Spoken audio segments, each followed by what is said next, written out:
Boa noite. Vocês já se sentiram incapazes de lidar com uma situação e se viram completamente perdidos, apenas desejando que esse terrível tormento tivesse um fim? Pois bem, eu já. E isso aconteceu comigo há exatos 12 anos atrás. Mas até hoje eu me lembro de cada detalhe e vejo o rosto de cada coisa que eu vi naquela casa. O meu nome é Bonifácio Braga. Eu venho de uma família portuguesa que mora aqui no Brasil há mais de 50 anos, desde quando meu avô veio tentar a vida. Moramos em São Paulo, todos próximos um do outro, e trabalhamos em um negócio que emprega quase todos os membros da nossa família. Eu nasci aqui e nunca tinha ido a Portugal. Mas quando meu pai conseguiu vender o velho casarão da família, que ficou alugado por muitos anos para várias outras pessoas, alguém teve que assinar alguns papéis e tratar de toda a burocracia. Como eu tinha acabado de me casar na época, eu aproveitei para fazer essa viagem e conhecer também a cidade natal da minha família. Eu peguei um voo e fui para lá, com destino a uma pequena cidade chamada Manteigas, um lugar rodeado de serras e com neve, pois lá é um dos poucos locais que se tem neve no inverno. Manteigas é um típico vilarejo que parece ter parado no tempo, e era lá que ficava o velho casarão da minha família. Depois de tratar tudo com o comprador, ele foi embora e disse que só voltaria no final do inverno para fazer uma reforma no lugar. Foi então que eu pedi para ficar com uma cópia da chave, pois eu gostaria de conhecer mais o lugar onde a minha família havia morado. Ele concordou e disse: sim, claro, não há problema algum. E quando foi embora, feche tudo e leve as chaves como uma lembrança para você. Eu e a minha esposa agradecemos demais a ele. E quando ele se foi, entramos para conhecer o lugar. O casarão era muito velho e parecia que cada passo que dávamos algo do passado se movia. Essa era a sensação que eu tinha vendo todos aqueles móveis antigos, sem contar com os quadros que ainda estavam pendurados nas paredes. Tudo parecia ter uma terrível história para contar. Era como se o lugar estivesse vivo e pronto para nos devorar. Já a minha esposa, ao contrário de mim, ficou completamente apaixonada pelo casarão e passamos o dia inteiro explorando cada canto, cada móvel, cada quarto, que parecia estar ali há séculos, testemunhando tudo o que aconteceu. Já perto do anoitecer, o frio ficava cada vez pior, mas a minha esposa insistia que tínhamos que dormir no casarão. Eu falava que ficaria ainda mais frio naquele local, mas ela insistiu tanto que eu acabei aceitando. Os quartos tinham canos e nos baús velhos alguns lençóis amarelados com o tempo. Como as portas e as janelas estavam trancadas, não era tão frio ficar ali. Então foi lá que passamos aquela noite, e foi lá que o meu tormento começou. Nós havíamos jantado fora e voltamos até o velho casarão para dormir, mas pela manhã iríamos conhecer outras cidades, como Praga, a Ilha da Madeira e a cidade do Porto. Esses eram os nossos planos, mas aquela noite ainda reservaria terríveis surpresas. Nós estávamos parecendo como duas múmias, com vários lençóis para enfrentar o frio daquela noite. A minha esposa logo pegou no sono, mas eu não consegui. Eu não conseguia dormir. Eu tinha uma sensação de alguém estar sempre a me olhar, e eu tinha razão. Foi quando eu comecei a escutar alguém andar pela casa. Primeiro os passos, e depois eu escutei crianças brincando e uma música bem baixa que as faziam gargalhar. Eu acordei a minha esposa e pedi para que ela escutasse também. Então ouvimos passos e a sombra de alguém que passou pelo corredor. vimos passar por debaixo da porta, e quem passou parecia ter uma vela nas mãos. Na hora, eu já me levantei e fui até a porta para abrir e sair dali. Mas quando eu peguei na mão da minha esposa, vimos coisas no corredor. Pareciam sombras se arrastando e vindo em nossa direção.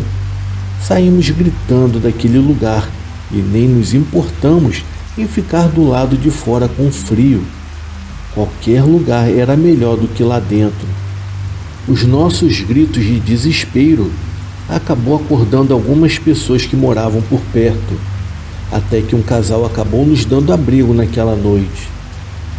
Quando contamos o que vimos, eles nos disseram que já tinham visto coisas estranhas passando pelas janelas e lembraram também que certa vez eles viram uma velha mulher caminhando.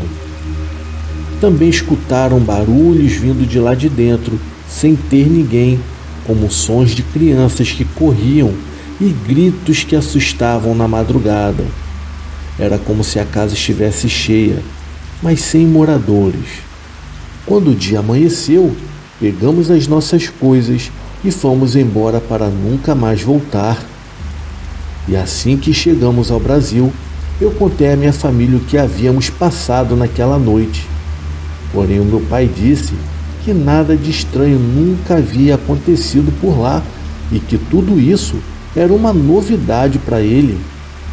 Eu não sei se ele quis me esconder alguma coisa, mas estava claro que naquela casa havia algo de maligno. Eu entrei em contato com o comprador meses depois do ocorrido e perguntei a ele como estava sendo morar no casarão.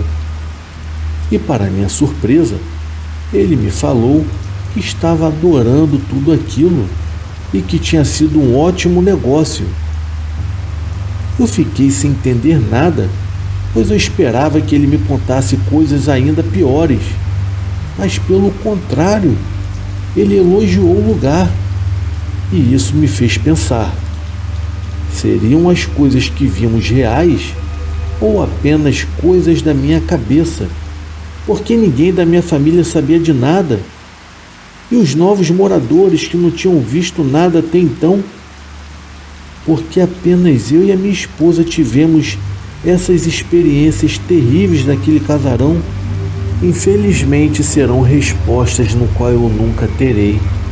E o que me restou foi a terrível lembrança dos sonhos e daquela visão sinistra. Não tem uma só noite no qual eu não me lembre, e a pergunta que eu me faço até hoje: o que era aquilo que ficava no casarão?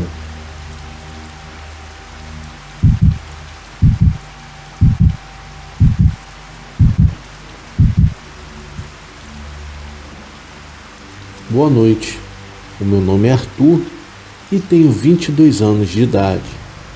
Essa história que eu vou contar aconteceu comigo há 9 anos atrás.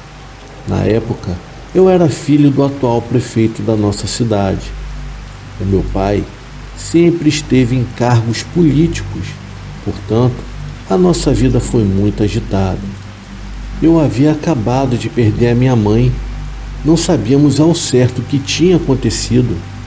Ela simplesmente desapareceu de casa, deixando uma carta dizendo que não aguentava mais viver ao lado do meu pai e resolveu ir embora.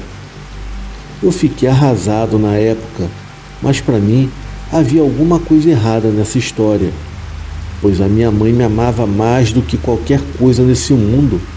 A nossa relação era muito saudável.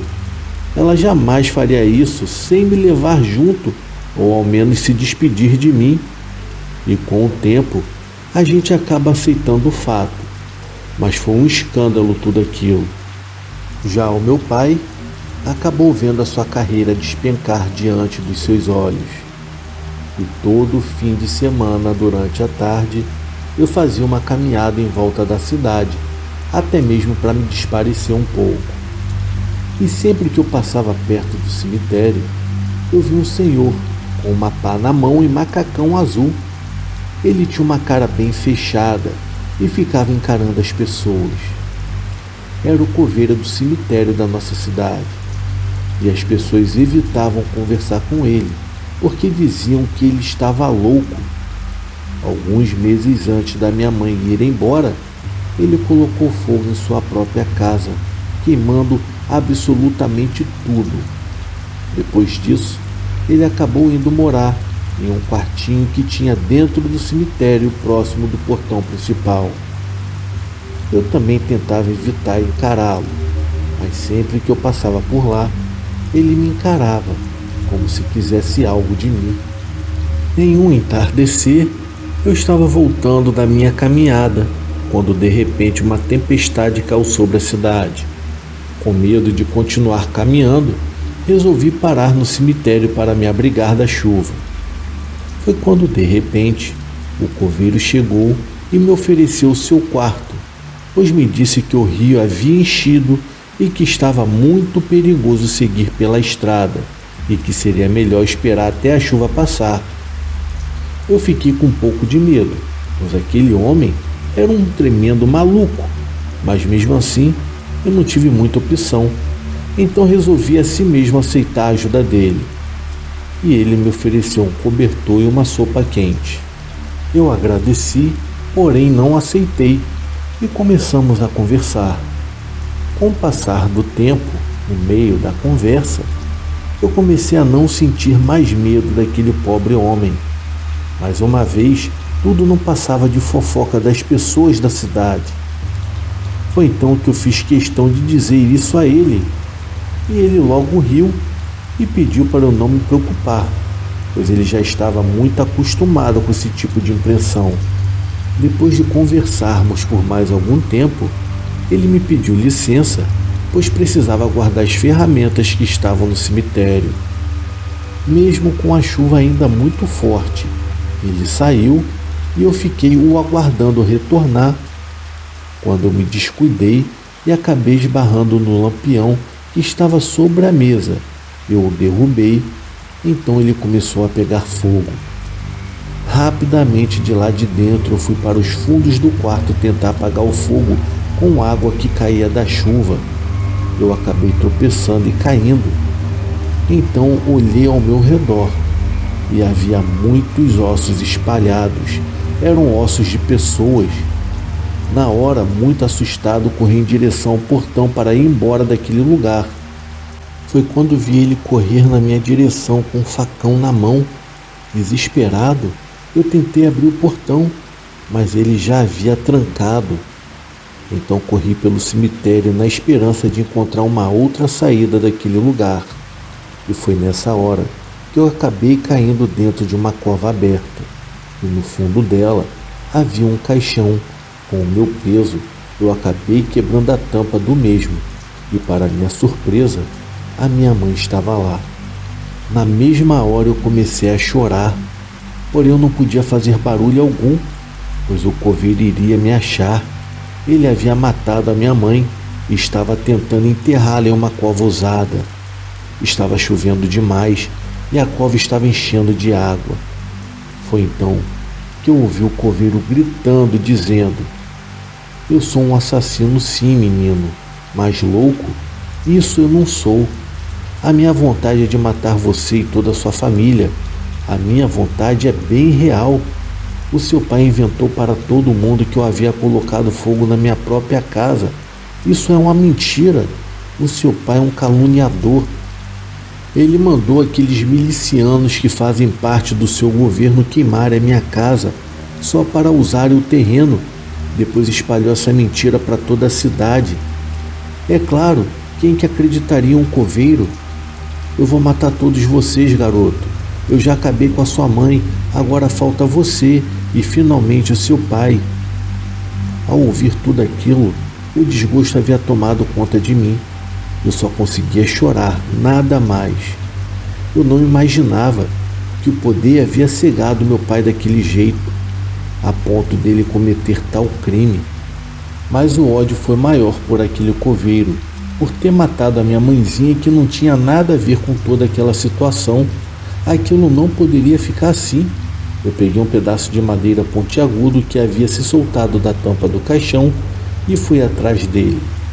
Me agachei por entre os túmulos e fui caminhando à sua procura. Foi quando ele veio por detrás de mim. Na hora eu o vi e consegui correr. Ele estava transtornado.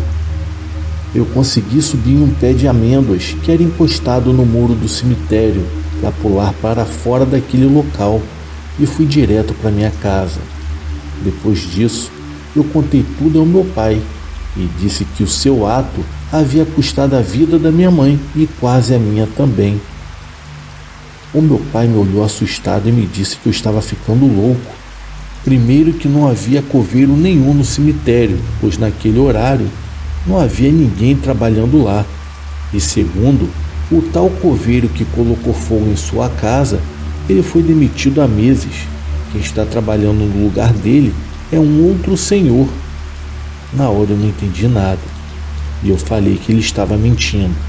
Foi então que meu pai ligou para o coveiro e eu mesmo compareci ao cemitério para abri-lo durante a noite.